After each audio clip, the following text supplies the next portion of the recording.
Why because that didn't always Tarzan works. have a beard?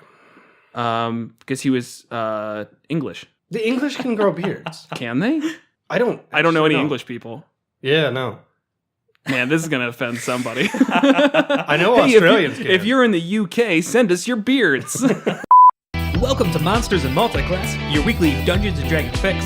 I'm Kevin Odie, I'm Jared Bornagle. And I'm Will Milner. and we'll be hanging out with you for the next hour to talk about anything and everything D&D related. This week we're looking at the Barbarian Bard Multiclass, and then later on Hobgoblins for our part 1 of our Goblinoid series. So pull up a chair and stick around for a while.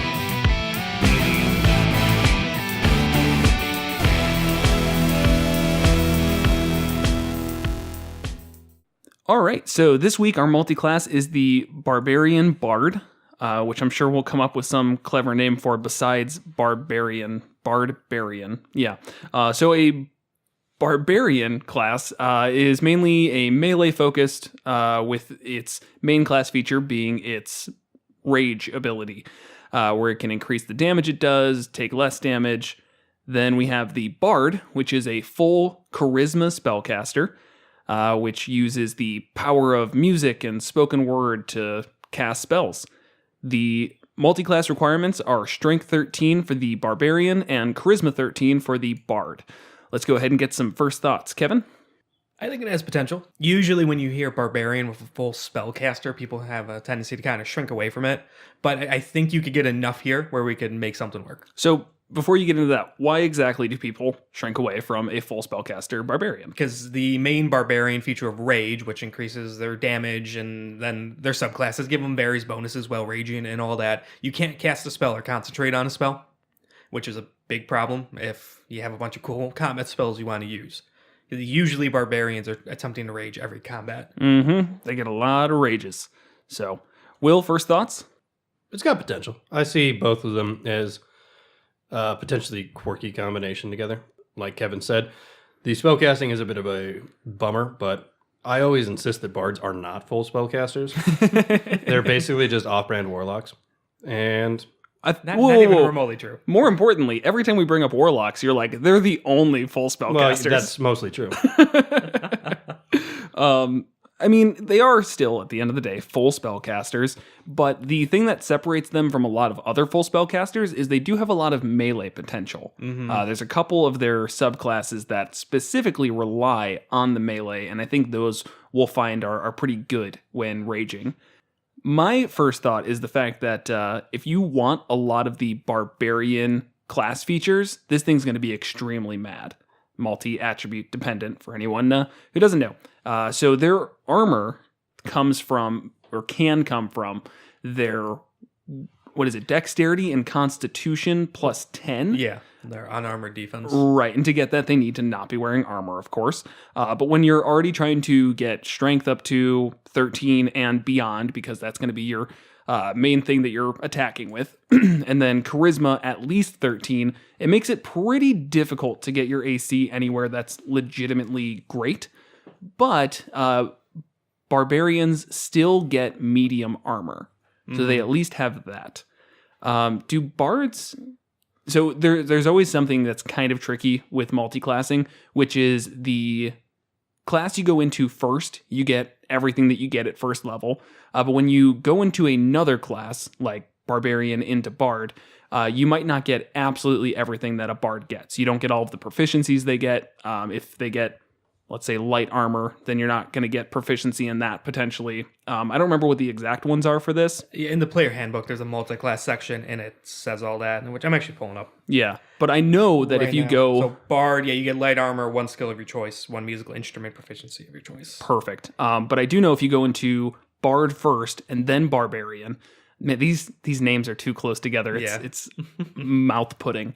If you go into Barbarian second, you do not get that medium armor. No. So you can potentially be a little bit limited on AC. And for a class that, with Barbarian, you're always expected to be up in the fray, that AC is going to be very important. That being said, if you go College of Valor, their third level ability is you get proficiency with medium armor. Correct. And that's regardless of multi-class. And is swords the same? I feel like it is. I think it is. Yeah. Swords are the same as well. But so now we're talking about you need at least 2 in dex. You need at least a +2 index to max out your AC there.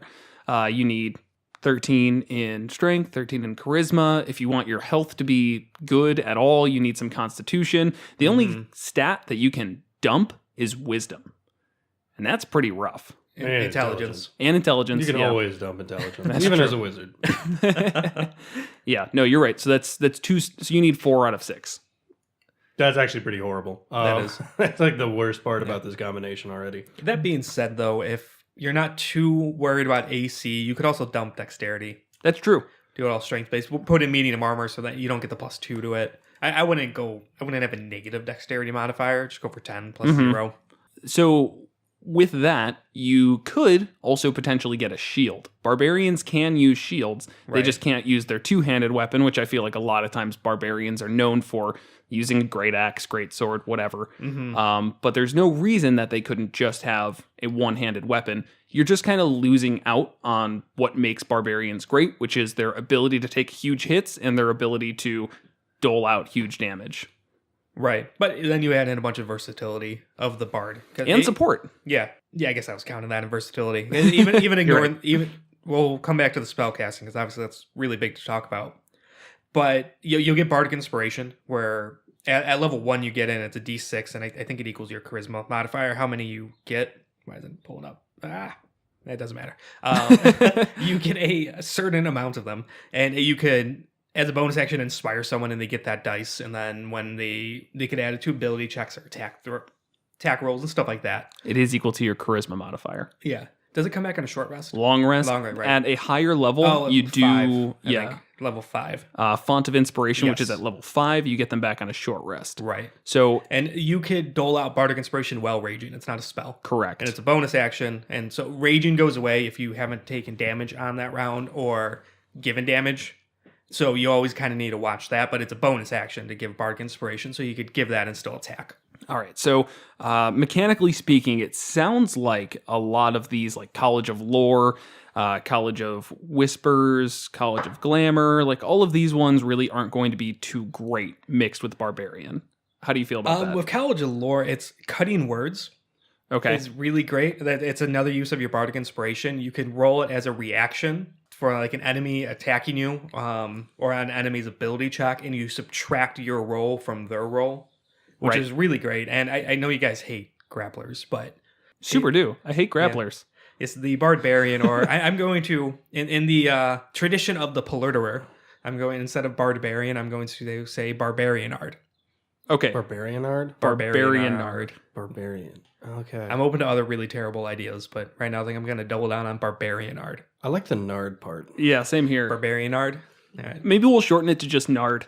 Nard. That's obvious what we're going for. Right, yeah. That's not confusing or anything. So the Barbarianard. Yes. Ugh, man, we're going to get used to it. We got used to Polluterer, we can get used to Barbarianard. Polluterer, of course, being the paladin sorcerer.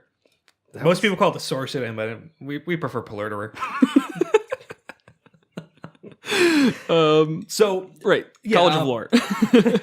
so barbarians make good grapplers because they're strength based. And then while raging, you have advantage on the grapple check and all that. And you could give yourself proficiency in athletics, which is used for grappling as well. And then a lot of people like making bards grapplers, interesting enough, because of cutting words. You could cutting words their opposing grapple check.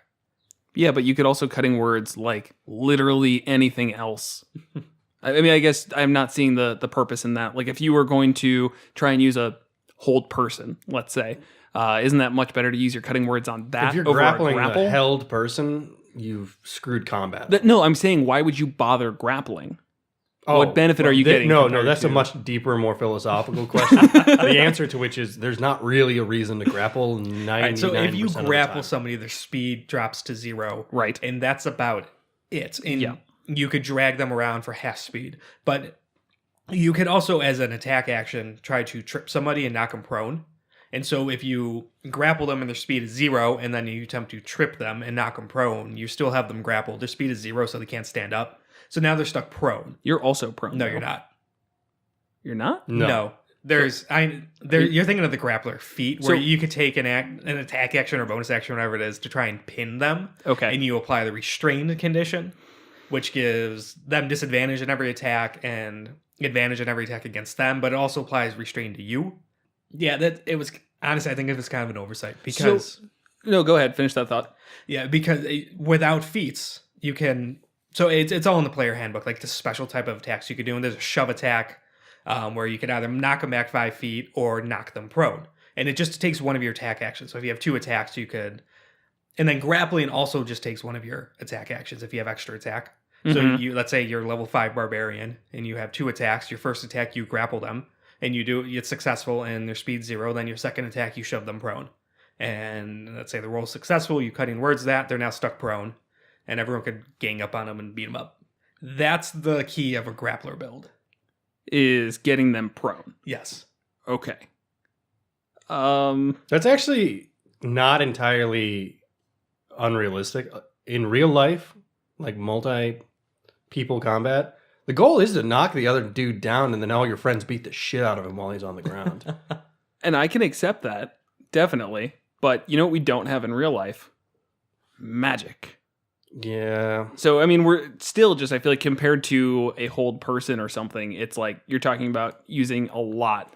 That's the I don't design. know. It's like they have a multi-step combo to increase combat proficiency among their party. So, okay, the benefit of that is the fact that since they're prone now and their speed is 0, they literally cannot stand up. Right, because it takes half your movement to stand up if your speed's 0. Well, they just have to break the grapple. That's their only, now which their is only, then in action. Right, so now their only option is to break the grapple or to fight back while on the ground, which, depending on who you're fighting, could Right. be a big deal, could not be. Right.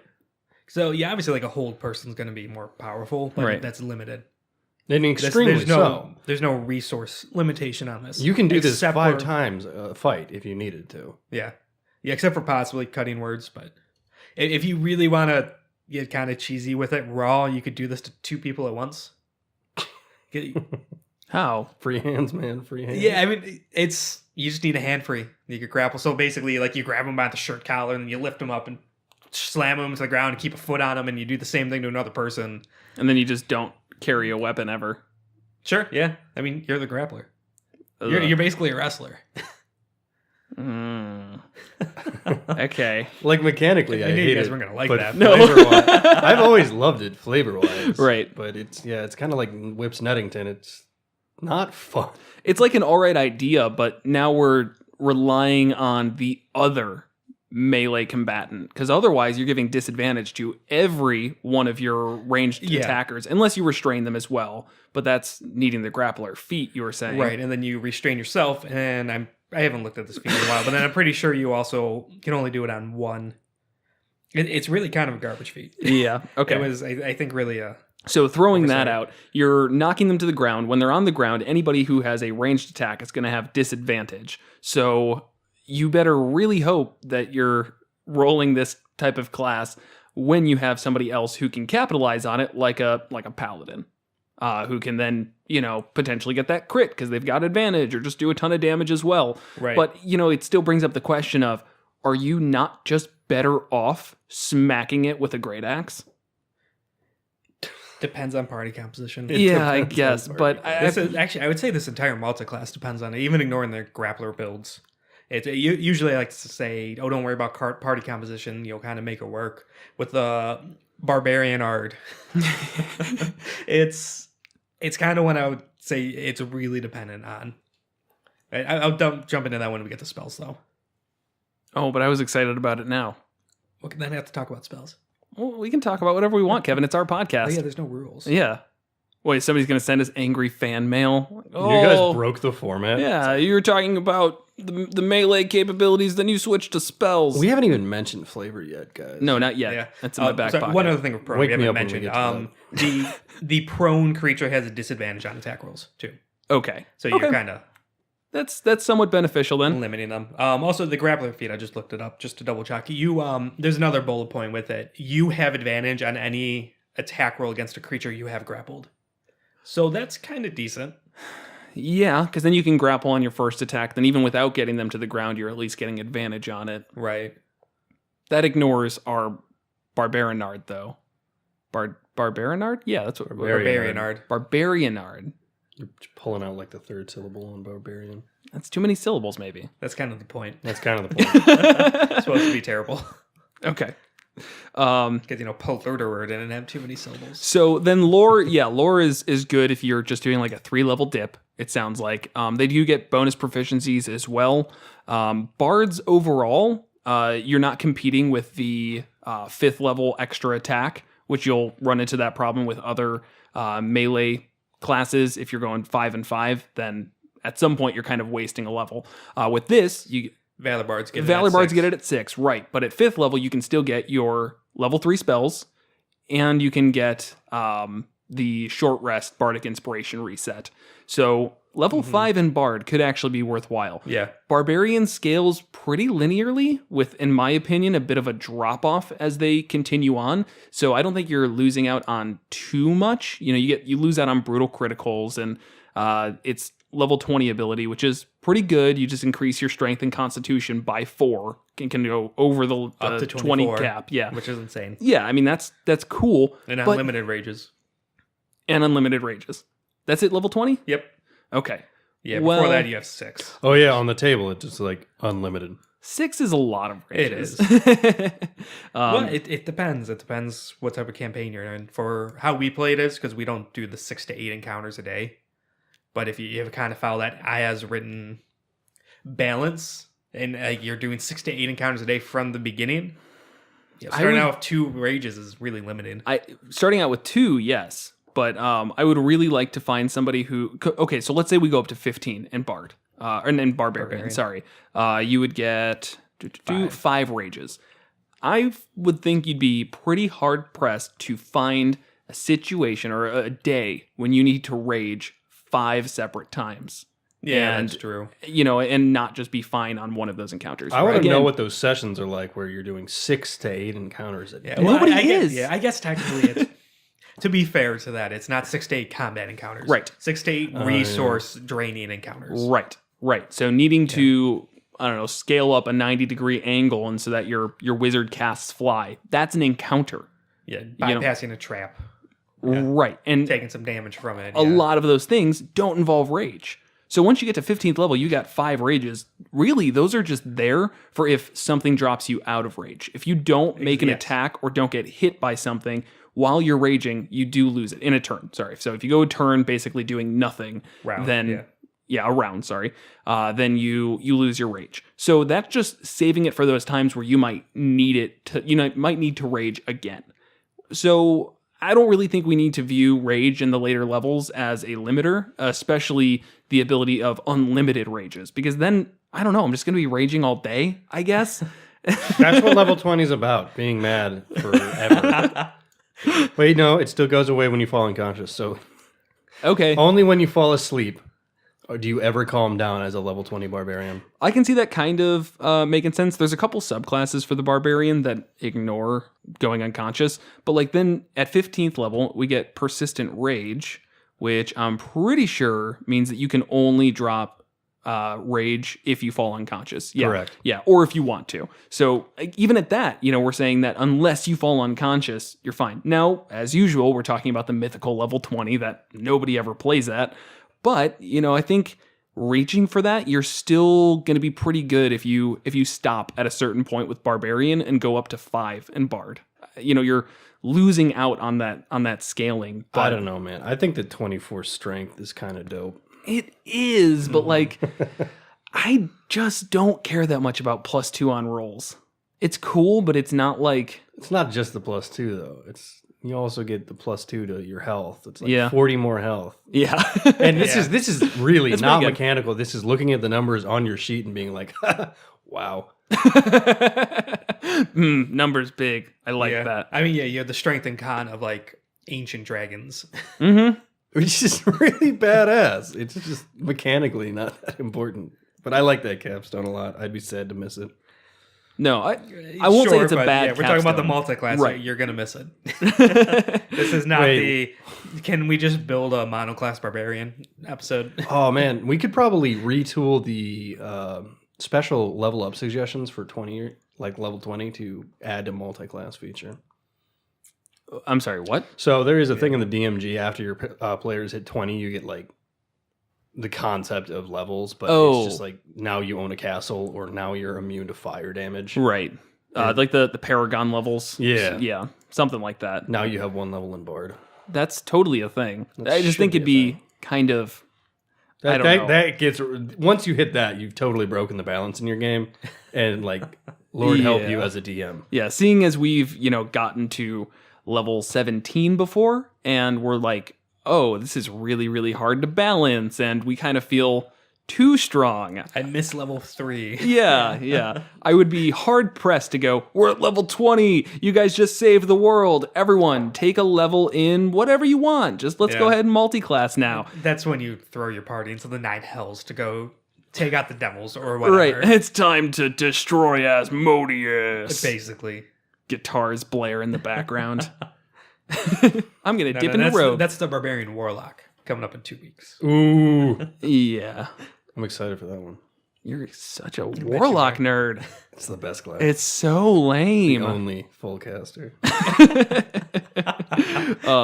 But overall, I think barbarians get a lot. Just I don't know. There's no bad level to stop at or to keep going on, which is I guess a weird way to phrase it. There's not a single ability that I'm like that's where you need to get to, and if you go any further, you're wasting your time.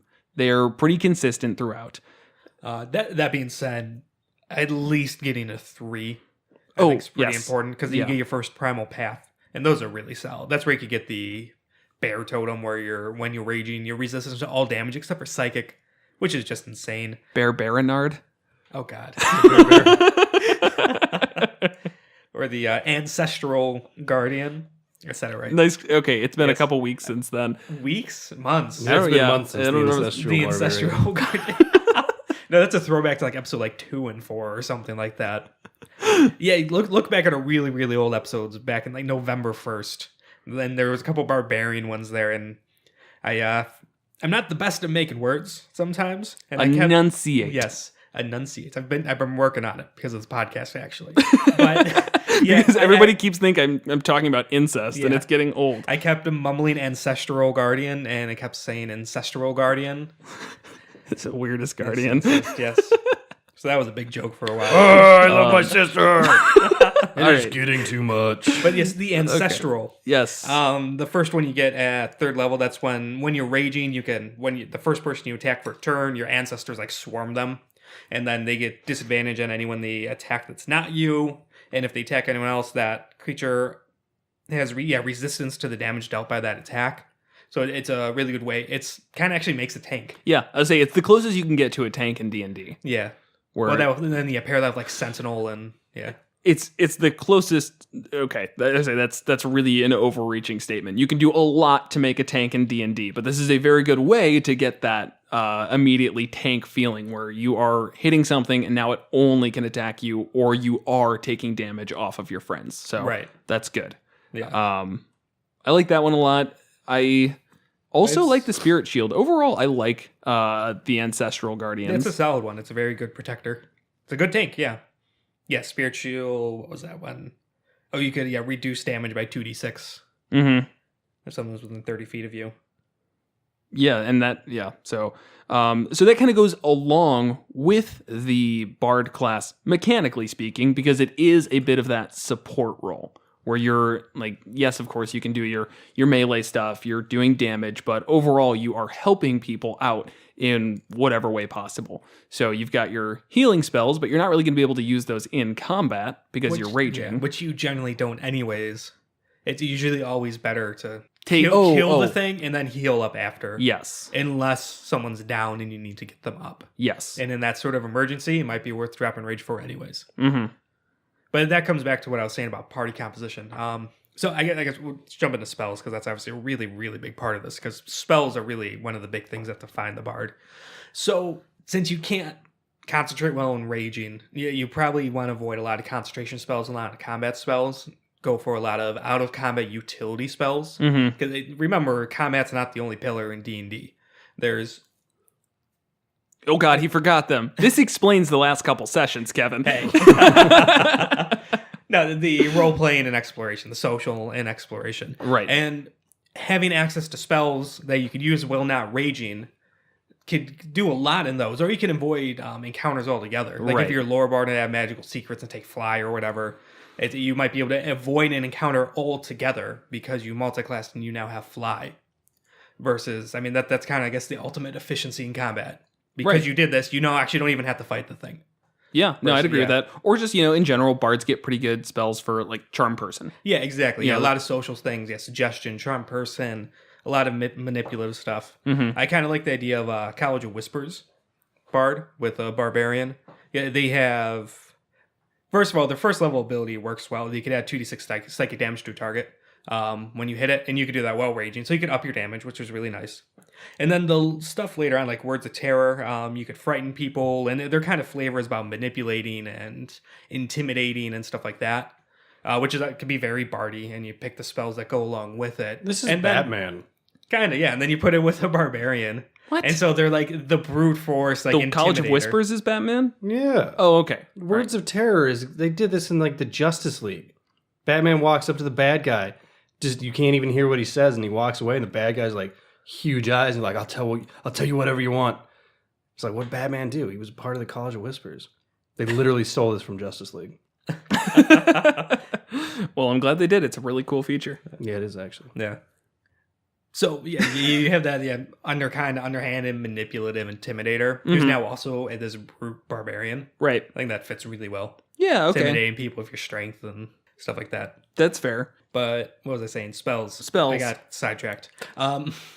Another play though. So if you don't want to just take out of combat spells or like emergency spells like healing and a resurrection or something like that, which you would have to use magical secrets for, but for the resurrection, you could open combat with a spell. Just make sure it's not concentration. And Right. there are some decent ones. So if you need to, you could open with a heavy damage spell and then bonus action rage, or do it on the next bonus action rage starting the next turn so you don't lose it, but whatever. So like with magical secrets, you could get like fireball and open with a fireball and then rush in raging Mm-hmm. or something like that. Or hold on, I actually wrote a bunch down. This guy in his notes. Yeah. Where are they? So yeah, non-concentration spells that bards just get anyways. Sleep. That's not Which- concentration. It's Okay. not. Good at and- low levels. Yeah, at low levels, that's amazing. Cast sleep on the battlefield and then rush in and start killing everything. Yeah, getting advantage on all those yeah. attacks. I mean, this is obviously situational, but like see invisibility is not concentration. So if you have an encounter where that's needed, Yeah. Dissonant Whispers. So it's a damage spell, but then also causes somebody to run away Mhm. temporarily, so you can kind of break up a battlefield. Blindness and deafness is surprisingly not concentration. That's a good one. So you can make someone go blind or deaf. Yeah. So you're probably blind, and then Can that be upcast too? I'm not sure. You don't have okay, that's fine. I'm assuming it can to other creatures, but that's Probably. so Yeah. you can blind the battlefield. Cool. Yeah. Dispel magic, freedom of movement. Okay. None of those are concentration. Okay. All right. Yeah, And then okay, there's if some you- stuff. Then with magical secrets, if you go lore and get at 6 or level 10 as the bard, then you could take spells like Armor of Agathis, which is not concentration. Mm-hmm. That's where you get 5 temporary hit points per level that it's cast. And then if you get hit, as long as you have at least 1 temporary hit point, you deal the 5 times the spell casting level. back at it. Yeah. I will actually say, like, it's tempting to say, why not just go for a class that gets that spell? But bards have a lot of kit that I think Yes. justifies taking them, and then the magical secrets. if you Exactly. want Right. that. Because you get your inspiration die, you get Song of Rest, which is good. You just overall Expertise. Yeah. You also, this is a Jack great of all example trades. of something where Mhm. you can chase down individual spells. Yeah. You don't have to take the entire weight of a class to Mhm. do that. Yeah. But hold on, these spells get better. Oh, Grease. I really like Grease. I do too, yeah.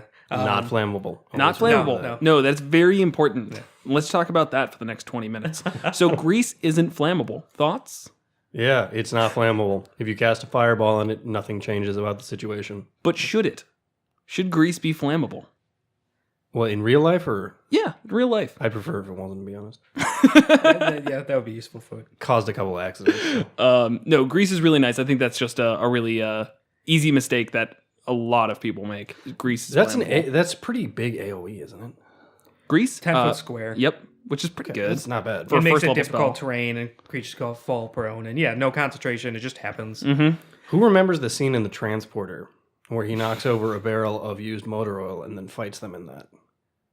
Damn it, Kevin. I thought you were supposed to see movies. I don't watch movies. Kevin avoids bad movies, whereas I watch nothing but bad movies. Speaking of which, how are the Fast and Furious movies? Incredible. Okay. Watch them all simultaneously. You have to watch them in order, one at a time, over the course of a day, or you won't get the overarching themes. With like a bunch of 12 packs of Corona. Oh, it's so good. But yes, there's a scene where he actually greases the battlefield and punches everybody to death.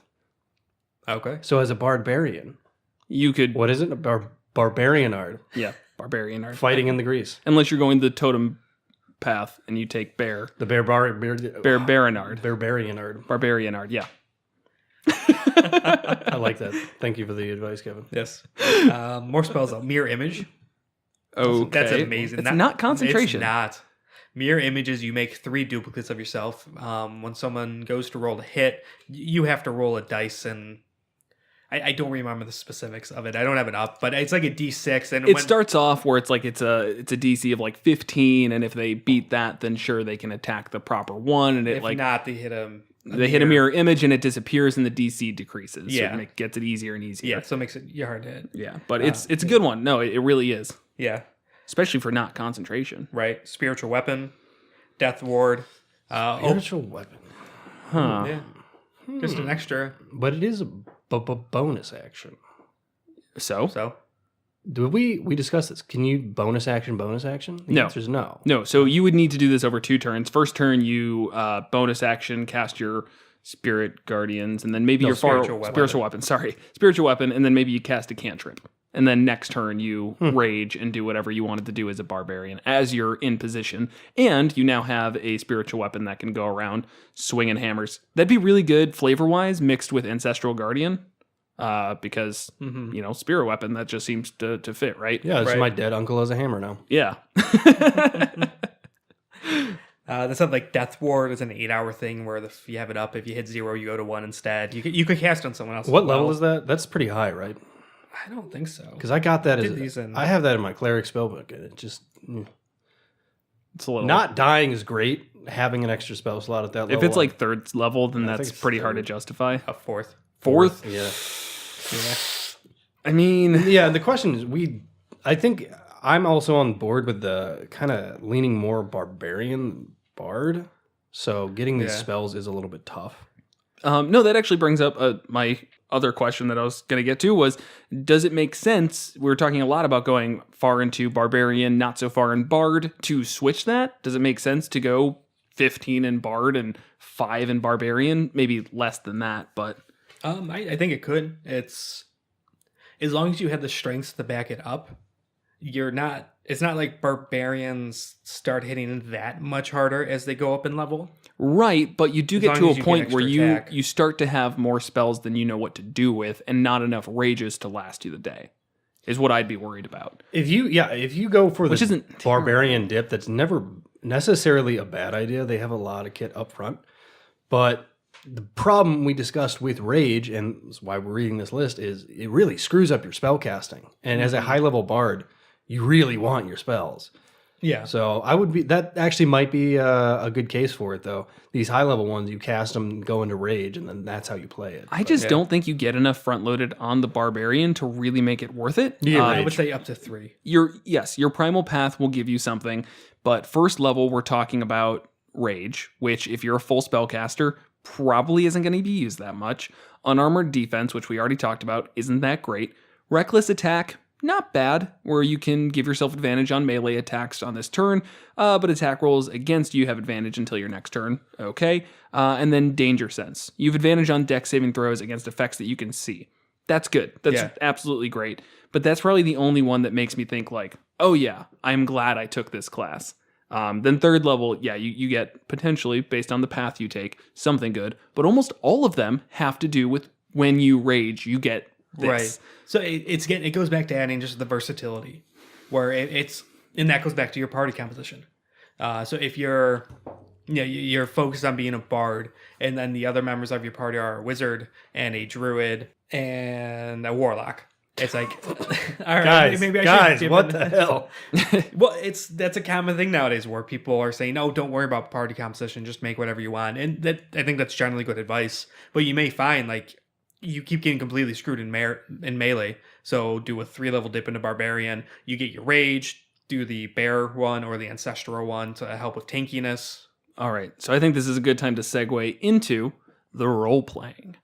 So in that scenario, why would you? That is terrible. That is actually a horrible, worst ever meta role play. That's what I'm saying. My that doesn't party make of sense. casters got screwed over in a melee encounter, and me, the bard, decided to go to Barbarian camp.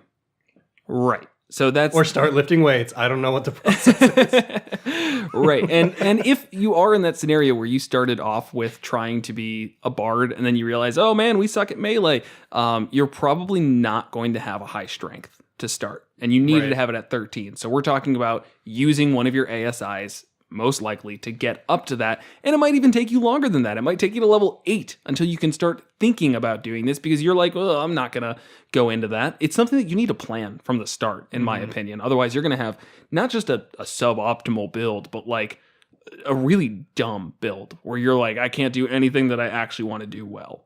But again, role-playing wise, same deal where I feel like if you try and just start on the path of bard and then one day you wake up and you're like, I'm going to be really mad today. You probably need to work it into the story. It needs to be something that happens that, like one of those, this is going to get brought up so many times. One of those Goblin Slayer moments where, you're knocked to the ground and you rise back up super angry after seeing all of your friends die or almost died. And you're like, I'm really mad now. And I'm going to channel that rage and start going down that path. I mean, that's fine. You But can't, though. You're not a barbarian. So like a week later, you get a membership at Gold's Gym. start training that strength. And now you have a pretty mediocre start. So I find it pretty hard to justify the starting as bard and then going barbarian. Now, on the other side of things, I think there's something you can do with it because a lot of the flavor for bard is kind of glossed over when it comes to the tribal sense of it. And I think barbarians play that part up really well, where, it's a rhythmic pounding that inspires your allies or a ferocious roar that you let out that once again it inspires those around you and helps them out. Intimidate your enemies. Yeah, I mean all of these things. Yeah, for cutting words. That's Cutting perfect. words is just yelling when you're a barbarian. Yeah, it's just yelling. It's just yelling. Being a barbarian is just yelling. Magic yelling. So I kind of like the idea of like, starting with barbarian and then being this type of general caster that's like when I say general, I mean not I mean in the sense of like a warrior general. Like you are the cream of the crop, and your thing is that though you are extremely skilled in your melee attacks and whatnot, you can also cast some spells to keep the battlefield on your side. Now, as we've discussed already, battlefield might not always be the best time to cast those spells, but just having something in your repertoire for really anything that happens and just being a little bit tactical, not so much in the intelligence aspect, but in the I've seen some shit aspect. And we've had this conversation of not matching up your stats to how you role play, but that would make me think that you'd probably want a bit of wisdom. But that's not important, as you guys say. I think it's a little bit important, but I know it actually pisses me off a lot, but I just get over it because I don't want to end up with a character that's gimped for no other reason than flavor. I was like, oh, well, flavor-wise, I think I should have had 13 wisdom. Like, you lost, like, how much damage because you really needed that 13 on your sheet? Yep. But yeah, the barbarian type, I think they kind of, like, group together flavor-wise. And every group of barbarians, you can kind of add another class to. There would be that kind of barbarian around. Right. So this is a great example of this is the barbarian who entertained the people, led the people, healed the people. A leader type basically is a great way to kind of reflavor that bard. I'll even say this much. I think both these classes are unique in that their charisma is the focus in a role-playing way. In barbarians, it's almost like it's the lack of charisma that you think of when you think of the class. Mm-hmm. Whereas the bard is the opposite. And I think that could be an interesting, fun dynamic to work with. A charismatic barbarian. Yeah.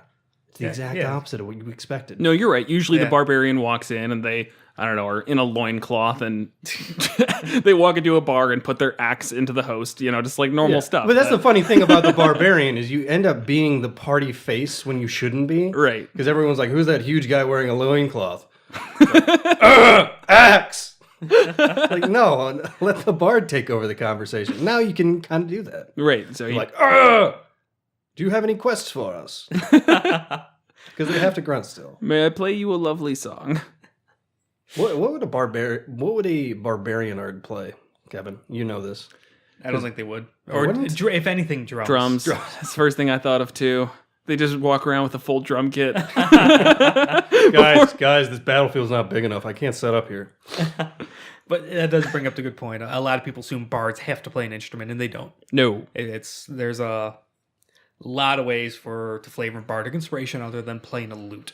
It's a But it is the rousing best way. speech. Yeah. A Rhythmic- roar, let's say, yeah. let- I was gonna say I was thinking rhythmic pounding, but A that's still kind of still thunderous an instrument. yelp. Yeah. Yeah. Yeah. Overall, it's about inspiring those around you, pulling the magic out from the world, and Yeah. using your charisma to shape it. Yeah.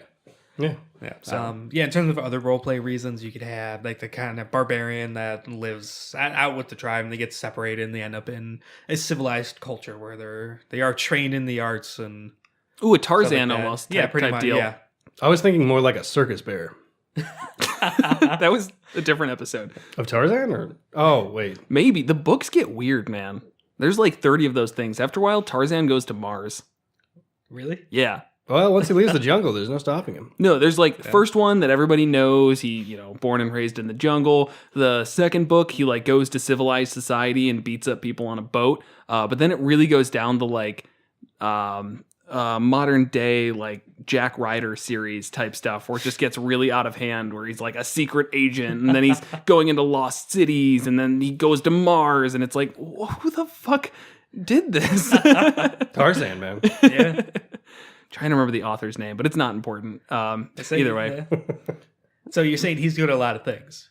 Yeah. Say he's a jack of all trades. Yes. With He the is. barbaric past. All Yes. right, so Tarzan. There we go. No, That's our roleplay inspiration. Tarzan. 100%. Say I'm saying that very seriously. I Yeah. think that would be a great way to play it. With I don't know what subclass, probably Totem Warrior. Why because didn't that always Tarzan works. have a beard? Because he was English. The English can grow beards. Can they? I don't know any know. English people. Yeah, no. Man, this is gonna offend somebody. I know Hey, Australians if you're in the UK, send us your beards. It's crazy. That explains it, though. Now I know. But no, he didn't have a beard in the Disney one. I'm Yeah. pretty sure he could grow facial hair. I think the book is so stupid. He teaches himself all of these modern day amenities that there's no reason for him to have thought of. He was raised by apes, but he teaches himself to read. I think he teaches himself to shave. He gets a home gym and starts working. He orders it from the catalog. I'm making this up. I read it in these are the middle adjustable school. power block weights. Why didn't you just exercise on Jungle Man? No, I prefer this. Do more of a P90X kind of thing. You can tell from the core. Obviously you look at my core, you don't see Powerlifter, you see P90X. For sure. So yeah, I think Tarzan's a pretty good model to kind of base this off of. Because he's an inspiring leader, a jack of all trades. And sure, he was raised in a primitive society. Yeah. So, And then the mechanical combination I talked about earlier with the Whisper, College of Whispers, Uh-huh. how we kind of not so much mechanical, just a fun character. That could also just be a justification of it. It's somewhat removing the barbarian from its tribal fluff, that sort of roots, and just saying you're this College of Whispers, you do underhanded stuff, but you're the big buff guy that intimidates people and gets angry at the drop of a hat instead of the sneaky, stealthy one. I know you've played Oblivion. Did you play Oblivion, Jared? here and there. Not enough to talk about it. The Assassin's Guild. I've drawn a blank on their name. What was it? Dark Brotherhood? Yes. Yes. Yeah. They were in In Skyrim, Oblivion, there's the one member of it who's they're all elves and humans, and they're on all black leather, and they're sneaky, and they wield daggers. And then you have the half orc and heavy armor and a warhammer. And his justification is well, I kill things just as good. I just have my own style. Yeah. Kind of It's just as well, buddy. Things not to say to the barbarian assassin. Yeah. I'm just going to drop another cultural reference that probably no one will get because they don't enjoy modern media. Kingpin is a great example of a urban barbarian. Kingpin from the Marvel universe. Yeah. Okay. He's had 2 recent iterations. The one from the cartoon movie, where he was just like comically huge, and they didn't really flesh it out. And He's the other bald one, guy, right? yeah, was Vincent D'Onofrio, and his thing was he would get super angry and beat you to death, but he also wore suits. So he was actually a perfect example of this urban barbarian, and it would go great with the College of Whispers because he was the crime boss. He had to know all these things. This kind of sounds like it's overlaying with the barbarian rogue that we did in earlier episodes, Yeah, for sure. which isn't a bad thing. You I think know, this is actually that one better worked. for a leader. I think so too. Right. Yeah, where that one was kind of like a, well, no, we did say the crime boss type, Yeah, but that really was more of like the mastermind. right. That was more of like a crime crony who was like super huge and also knew to stab you in the kidneys. You know, which was cool. Say this one does fit much better as that leader type, and I think that's a really good way to think about the bard is that they are the leader, and a lot of times end up being the face of the party, and should never try seducing anybody. That's my hot take. I know that's the stereotype of bars. I wonder how often that really comes up. I don't know. It seems I'm like a going to lot. say though. probably more than you want to admit. I say I don't think we've ever really dealt with that. Well, that's because you're the only one who's ever played a bard, and you're not Yeah. really good at seducing things. No, no, sex scares me. I'm sorry, honey, if she listens. Ooh, a blindfold. No, this is for me.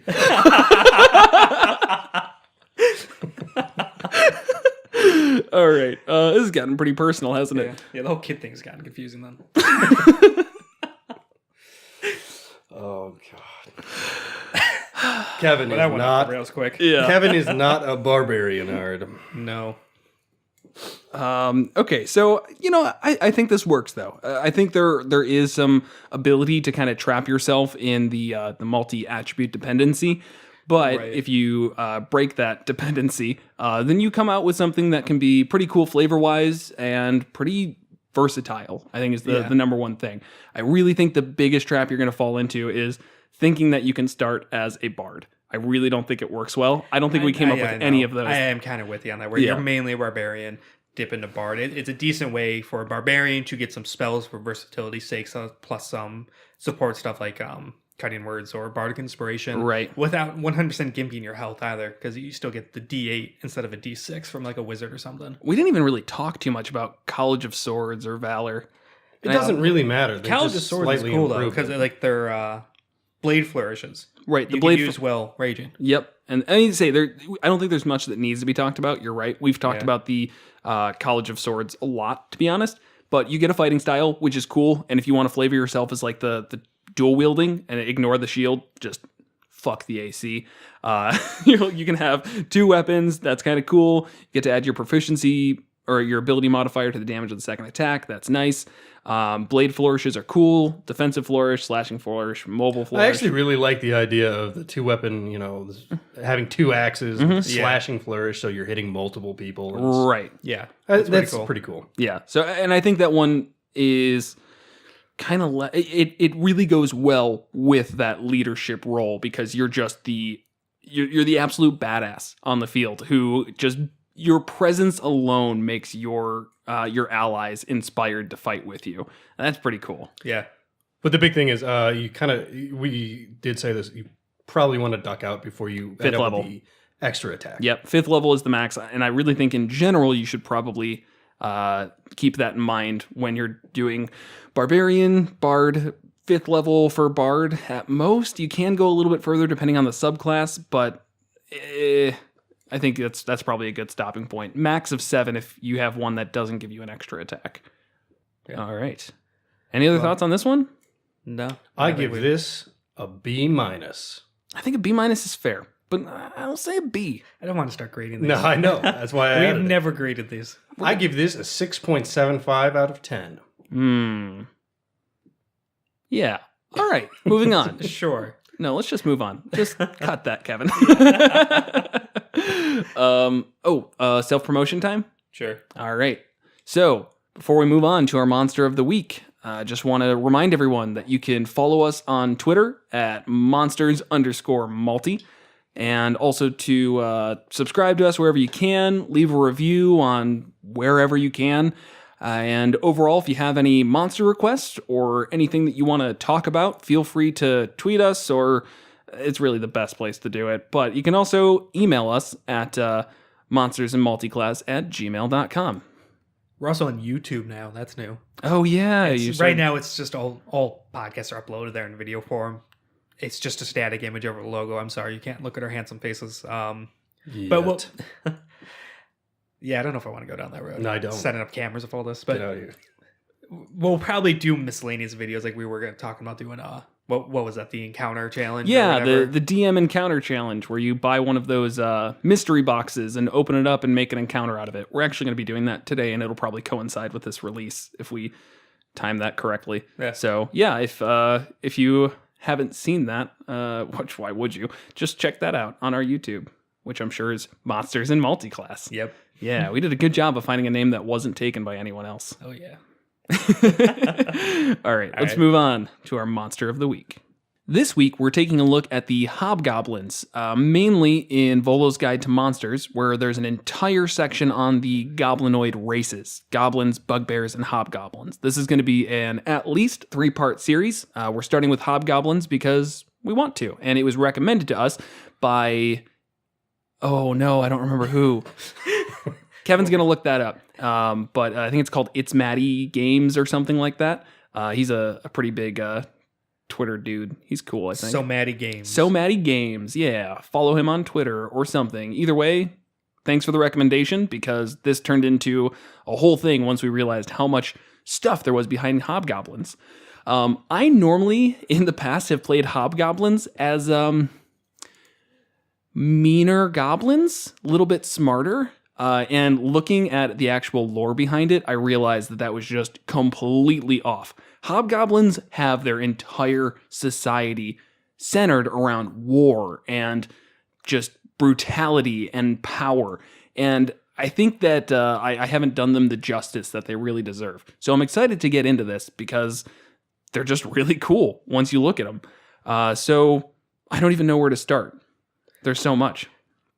Any ideas? Yeah, let's go over the general characteristics of a hobgoblin. We didn't? The hobgoblins, the meaner version of a goblin is probably about as wrong as you can be about this and just really phoning it in. But they really are, they resemble a lot of, especially Asiatic tribes in pre-modern eras, were based off of honor, warfare, and strength. Right. Yeah, the Japanese in the Shogunate era, the Huns, all these people...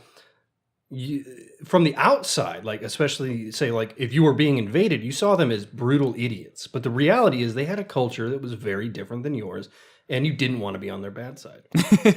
And that's why they got these bad reputations, is because they had so many enemies. But brutal civility is how they live. Right. And I think what's kind of funny is like the main thing about hobgoblins is like they understand that they don't really fit well with other cultures. So they like try and find some area of the world where they won't be bothered. They're like, we need resources. So we're going to find these really resource heavy places. And they go off, they try and find that. Maybe they destroy a civilization on the way there because they're still, a brutal tribe of people who like killing stuff.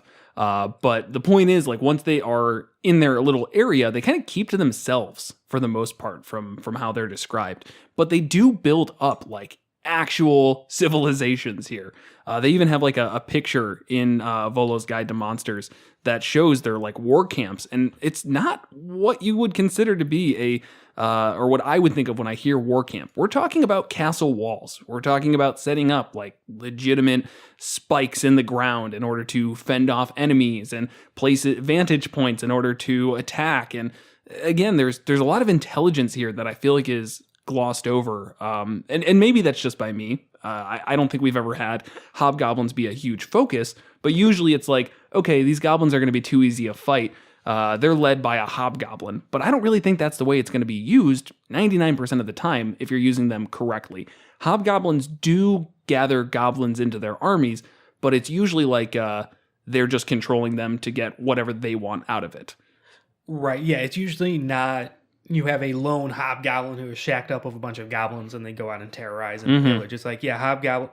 I guess you can have that. Yeah. They're like an outcast for whatever weird reason, but... Yeah, hobgoblins are... They're an entire civilization. They have their own culture and values, and unfortunately for the rest of the world, those cultures and values are that of war and dying in battle and kind of brutality in a way. But also nobility. I think that's like they're very loyal to their tribe, and it's like Yes. for the greater good. But it's like of what our- I said. From the outside, the nobility is really non-obvious. Right, where it's like, oh my Right. God, they're just running into us. It's a suicide mission. But what you don't realize is that they're doing that to distract you so that the rest of them can get away, regroup, and come back even stronger. Yeah, there was like a few sentences that basically amounted to them saying they don't shirk away from death if it's for the betterment of their tribe or their city or their legion or whatever. But I think what's really cool is they have an entire rank system set up. From warlord at the top to soldier at the very bottom, they have a caste system where it's very established your place in the hobgoblin army. And though generally a warlord is the very top, if another tribe or another military group joins in to either conscripted for another area's fight. So Hobgoblin A is like, hey, I need Hobgoblin B army and Hobgoblin C army to come into my territory because we need to do whatever war they want to wage. Then the owner of that realm, Hobgoblin A, becomes like the top dog warlord, and all of the other ones like fall into a very specified rank where, the ones of that realm are viewed as the top dogs, and what they say goes. They can command anybody underneath them, and like a 5th rank spear can command any of the other spears from other groups because this is their home turf. So it's just very established like that. You can really build an entire campaign around hobgoblins with those types of ideas where they're fighting for a purpose, and they have, again, these very established hierarchies. Banners is what they call them. We keep saying tribes, but banners is how they're specifically referred. Well, one thing I do wonder, and I didn't see it go into detail anywhere, so it says like they have their own kind of essentially civilization and culture, but it gives absolutely no detail on life outside of wartime. Like all the hierarchies and the caste systems are all dealing with soldiers in an army. Who's making the arms and armor? Who's baking the bread? Who's building the houses? So I think that actually we can use kind of a very real life scenario to model that. Wartime is an interesting time. A lot of people don't fully understand this. I think a show like Game of Thrones did very well to show this. Wartime is 95% sitting around and waiting. Right. So it's not all about fighting. This entire sports structure will follow you during war times, out of war times, in a culture that's built around war. It makes sense that they've got essentially mobile kind of transitionary bakers and butchers and blacksmiths and stuff like that. So that's kind of how I would vision it. Right. So it's going to fall to those soldier ranks who, 95% of the time, they're not doing anything, but they can still, gather resources, bake bread, be a butcher, whatever things that are necessary in order to keep the civilization running. This is actually going back on the historical tangent, but it good doesn't say parallel. anything about the extreme detail, but especially like Spartan society was interesting because any kind of lame baby, any kind of baby with health problems, they like nailed it to a tree on the mountain. And all the work was done by slaves. Oh, Their yeah. entire society was healthy, virile warrior men. It doesn't go into this, but I'd imagine, like, I don't know, maybe the hobgoblins are or aren't like that. I think if you wanted I to think it adapt depends that, on what you want. could. Yeah. 'Cause the Spartans were a very isolated and semi-short-lived group of Greek-era kind of people. So, you could take inspiration for that, or you can take inspiration from a different one. Say, all the butchers and the bakers, like, were born with club feet or something like that. Or they use goblins for that. That'd be a good time Oh, to yeah. group in the goblins to Can say. you really rely on goblins for something like that? I think hobgoblins, the thing that makes Yes. them so special is the fact that they can rein in goblins. Goblins just fall in line once a hobgoblin Would comes you in. eat food made by a goblin? If I was a hobgoblin, I wouldn't be Alright, too maybe. picky. Yeah. Maybe. Yeah, I'm not saying that you should do this. and they all follow the same god. I'm drawing a complete blank on the name. Maglubliet? Yeah. Was that? Yep, Maglubliet. Say it one more time. Maglubliet. Maglubiet. Maglubiet. Maglubiet. Yeah, so I didn't really super dig into the lore on this. Maybe we'll do it in another Goblinoid episode. But basically, it's a god that went around and pretty much brought to heel all these other gods of these Goblinoid creatures, the goblins, bugbears, and hobgoblins. And it actually goes on to say this god is really their only connection. these three races are as distinct as humans, dwarves, and elves, but they all have fallen under kind of the reign of this one god. Okay. And that's what sort of holds them together. So when goblins and hobgoblins run into each other, they both know that they are enacting the will of their god. Right. And the goblins know their place is at the bottom, and the hobgoblins is at the top, because they kind of naturally had that talent and ability for the hobgoblins to lead, and so this god made them the leaders. Right. And I think that's another thing that becomes kind of interesting too, and I'm sure we'll get into it when we talk about bugbears. But once again, from my very rudimentary view, I always said, okay, the next level of this is we need something stronger than hobgoblins, bugbears. So bugbears are kind of the leader types because they're the higher challenge rating. But this totally breaks that, where it says hobgoblins, though not as just inherently strong maybe as bugbears, they are much better tacticians. They're actually warriors. They've got a good head on their shoulders, more or less. And even can have some spellcasters and have some other types. Two of the expanded upon not classes, monster types in Volo's Guide to Monsters are the I've got the names right here. The Devastator, which is like the wizard, evocation wizard specifically, hobgoblin, which totally fits thematically. Evocation, every single one of their spells is just like destruction. Acid splash, firebolt, ray of frost, and shocking grasp are the cantrips. Right. They even get the ability to where's that listed? Army Arcana. When the hobgoblin casts a spell that causes damage or that forces other creatures to make a saving throw, it can choose itself and any number of allies to be immune to the damage caused by the spell and to succeed on the required saving throw. Which is straight ripped from an evocation. Like, fireball. It gets 3 fireballs a day. So it wants to. That's pretty good. What's the challenge rating on that guy? 4. And it gets 3 fireballs. So, I mean, that's... Hobgoblins you shouldn't expect to fight in single combat. And honestly, this one's kind of weird because I think in single combat, this makes it stronger. It makes it really strong against like a group of level 3s. You're going to absolutely be obliterated by that many fireballs. If you hit your entire level 3 party with a fireball, they're probably going to die. You probably screwed up somewhere. Right. But if you're having your entire party of level 8s or higher who are fighting one of these hobgoblin devastators and a bunch of other hobgoblins and then maybe some bugbears, maybe some goblins, it actually works out pretty well. Right. Yeah, the Devastator only has 13 AC and 45 hit points. Yeah, so it's a spellcaster. Yeah, it goes down quick. Yes.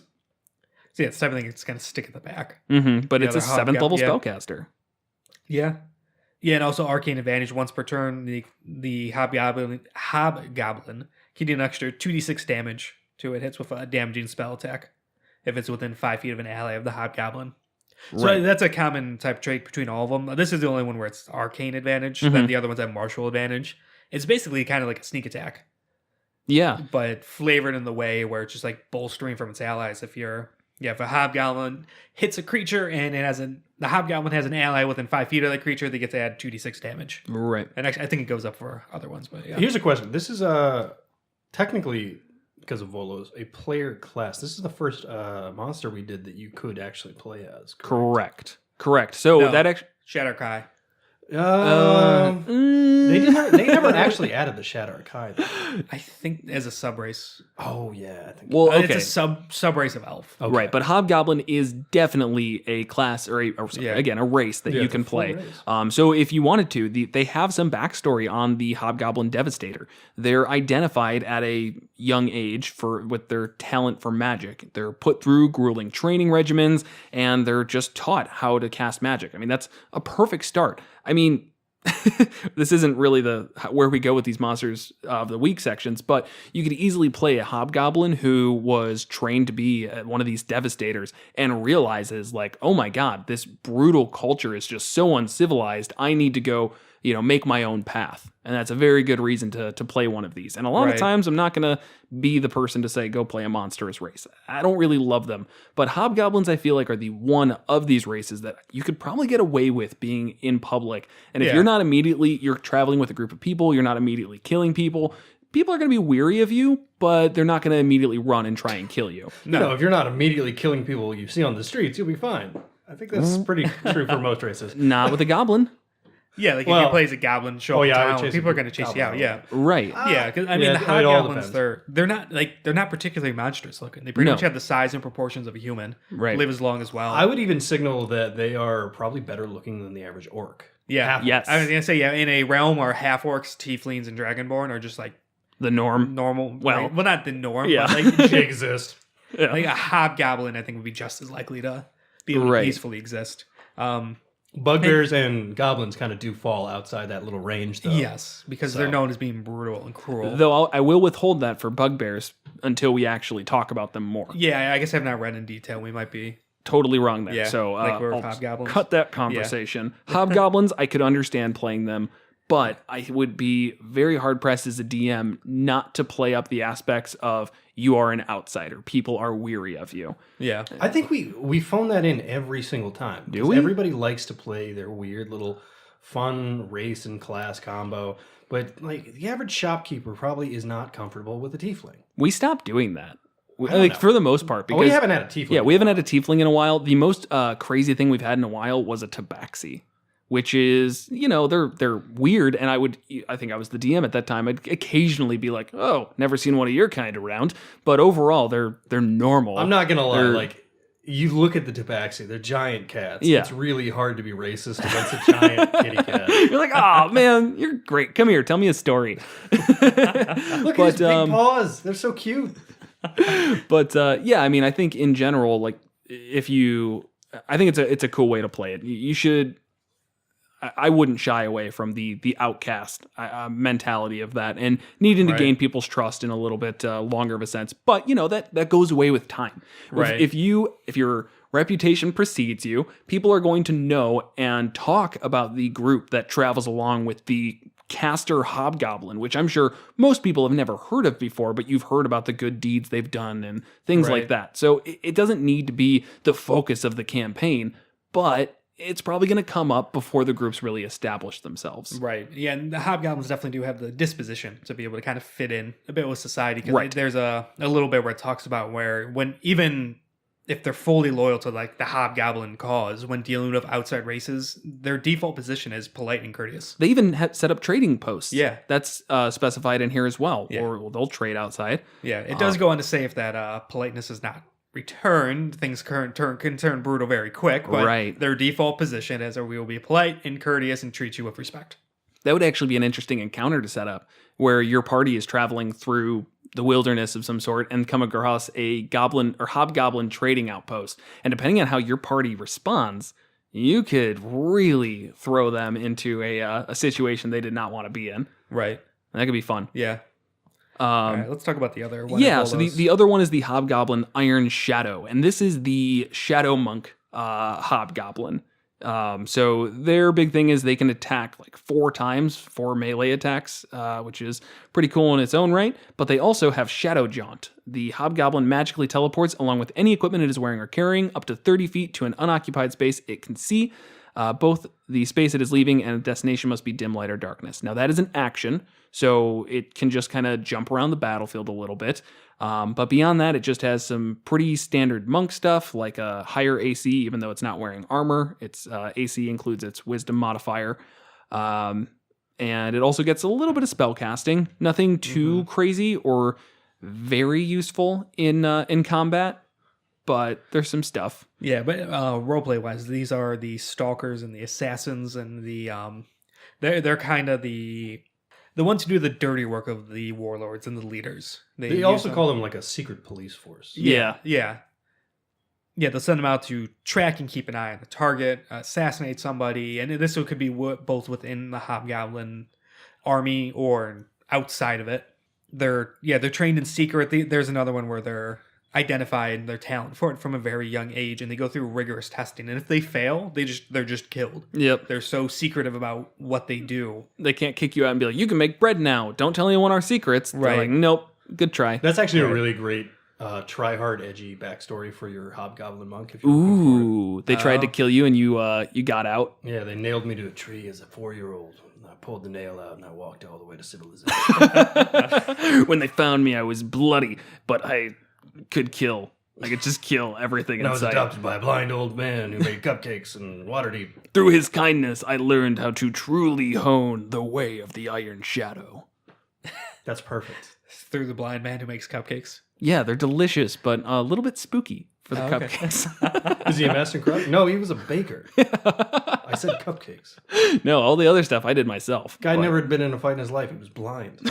Fights a blind guy. Douchebags. That's who. Well, you could play that up. You protected them. The person who showed you kindness, you used your training, though you vowed not to. You used it to protect somebody. I actually kind of like that. I'll say I have this weird I'm a lawful evil apologist. I think lawful evil characters are probably right like 9 times out of 10. But they really do jive with society. Lawful means you can get along with people, and I think that's the key. Once you hit the evil stage, you look at the bottom, like neutral and chaotic evil cannot participate in any kind of meaningful society building exercise. Right. They're almost insane. Right. But Not lawful even evil- self-serving. They're the point where they're just absolutely crazy. a lot of I times. legitimately look at lawful evil and lawful good and lawful neutral as like polite disagreements in a lot of ways. Yeah, I mean it's more about how they well, I don't know, because I've seen some paladins take some pretty drastic measures when somebody goes against what they think is lawful good. Exactly. So it really does become a bit of a perspective thing. It's like this alignment system is not really that great, and most characters should just play a character and ignore alignment. I think it's great. I just think people take it in a way that it shouldn't be taken, and it should not be such a rigid system. That's why I'm like a lawful evil apologist. Lawful neutral, lawful evil, and lawful good are just like a spectrum of people who agree that there should be laws, but disagree on what how the laws harshly are. they should be punished. Or Oh, yeah, the which is exact kinda sad. punishments. Yeah, exactly. And I like Hobgoblins for that reason. I think they would be great members of parties and societies. Do they? I don't have their race pulled up. I've got like 5 tabs pulled up on Hobgoblins, but I did not pull up the race. Does anyone else have it up? I do not. Okay. Usually these monsters races get some negative thing where they get, +2 to strength, but also -1 to charisma or something like that. I wasn't sure if they had one of those. No, I know they have +2 to strength and +1 to intelligence. That makes sense. Interesting. That's actually ridiculously weird, in my opinion. Yeah, It is. It fits them though. I think it works. Yeah, I think it works really well, especially if you're going for that Devastator Hobgoblin class. So for sure. overall, I mean, they're pretty cool. I would not. I am really, really glad that we had Hobgoblins recommended to us, because I just think that I'm. The worst part about this podcast is I realize how crappy of a DM I've been. I think this is a great example of like almost calling out the entire community. Everybody DMing, like almost everybody kind of phones in a lot of stuff. Yeah. And it's really easy to look at the goblinoid races and say, oh, that's Goblin 2, and that's Goblin 3. It's Right. like, no, they're not just goblins. Right. And we also fucked up goblins. Yeah, that was a I big always thing make as well. them nicer because Yeah. they're the size of kids, and I'm like, what the? What's They're he just gonna do dumb, with right? it? Yeah, I it's can like- take him in a fight. It's like, no, they're absolutely horrible things that will eat your brains. And we fucked up kobolds. This is a learning exercise, not just for the audience, but for us. It's mostly for us. I don't care if anyone listens. My DMing has improved exponentially since doing this stuff. It's only been since November. We've got so much more room to grow, guys. Mm-hmm. Yeah, they're a pretty vanilla class. Okay. Race. Saving Race. face is cool though. It's it's out of fear of losing status if you screw up. If you miss an attack or fail an ability check or saving throw, you could gain a bonus to the roll equal to the number of allies within 30 feet. Oh, Maximum bonus of +5. But it's a once per short or long rest. that's kind of cool. Yeah. All right, that's like ridiculously Japanese. Yeah. I really did get like this kind of feudal Japan, the warring states of Japan, like 16th I'm not trying to century. like trivialize the history of Japan. It's a very complex and interesting nation. But they clearly stole a shitload and put it on the Hobgoblins. Yeah. I mean, yeah. even their haircuts in these books are samurai top knots. Yes. It'd actually be, I think it'd be pretty cool to play the samurai class as a hobgoblin. That'd be great. I could see that. Yeah. Especially if like they cover their face because they don't want people to see they're a hobgoblin. Ooh, I like it. Still got red hands, man. You can gloves wear too. Yeah, I gloves. guess. Yeah, full plate. Ooh, This would be cool, especially if you didn't reveal to your party for like a while what you actually were. You could like keep it hidden for a good amount of time. We keep Goblin Slayer posting. Even secretly. He keeps his helmet That on. was literally the end of the episode, the entire series that he revealed what his face looked like. Nobody knew. It's really not important.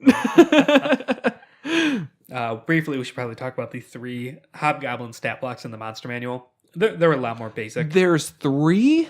Hobgoblin, Hobgoblin Captain, and Hobgoblin Warlord. All right, well, I'm going to go take a nap. You can take care of those ones. There's not a whole lot to them. The standard Hobgoblin is challenge rating 1/2, 11 hit points, 18 AC. They have a longsword and a longbow attack. Nothing crazy there. They do have the martial advantage where once per turn they can add 2d6 if there's an ally nearby. The sneak attack. Basically. That could actually be really catastrophic with an organized group with longbows.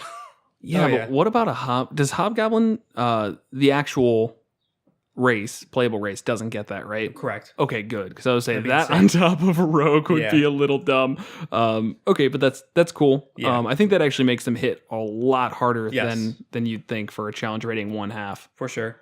Then you have the Captain, 39 HP, 17 AC. Odd how the AC goes down 1. But their martial advantage is 3d6. And then they make 2 great sword attacks, which are standard stuff. And then they have this leadership ability, which recharges after short or long rest.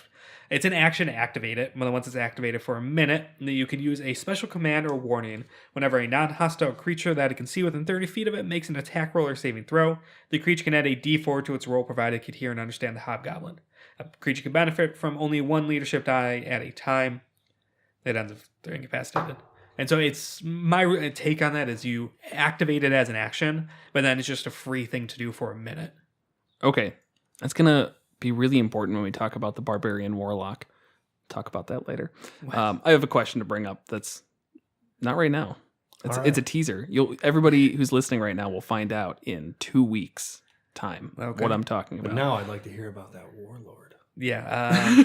Challenge rating 6, 97 hit points, 20 AC, because that's plate and a shield. Its martial advantage is 4d6. It makes 3 melee attacks.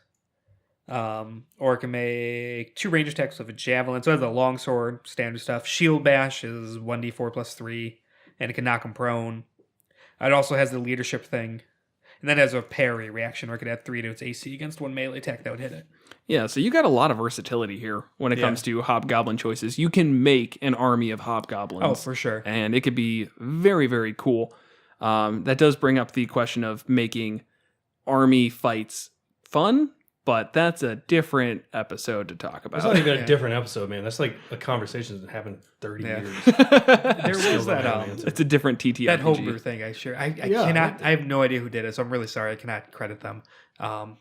Maybe put in a description somewhere or something, but we'll link to it. But that's the like making hordes of enemies and stuff. Yeah, and Hobgoblins was one of them. They had a stat block for a horde. That was actually really cool. I think that had a lot of potential. And one thing I would say, definitely going to link that. The Hobgoblin stat blocks is it's kind of interesting, but it makes a lot of sense that there are no like standout shining examples of just pure challenge rating.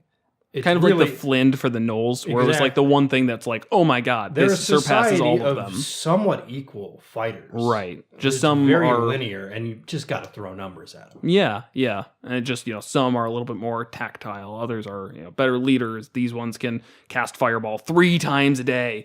That's a little but it's still all in line with this kind of linear scaling of military hierarchy. I love the mental image of that, where you've got like a ton of Hobgoblins like just fighting whatever other army, and they're just brute forcing their way through these ranks, and then the Devastator comes and just launches a fireball, and it just incinerates the entire other side, and their guys are just standing there completely fine, because it's not limited by their intelligence modifier like the evocation wizard. It's all of their allies.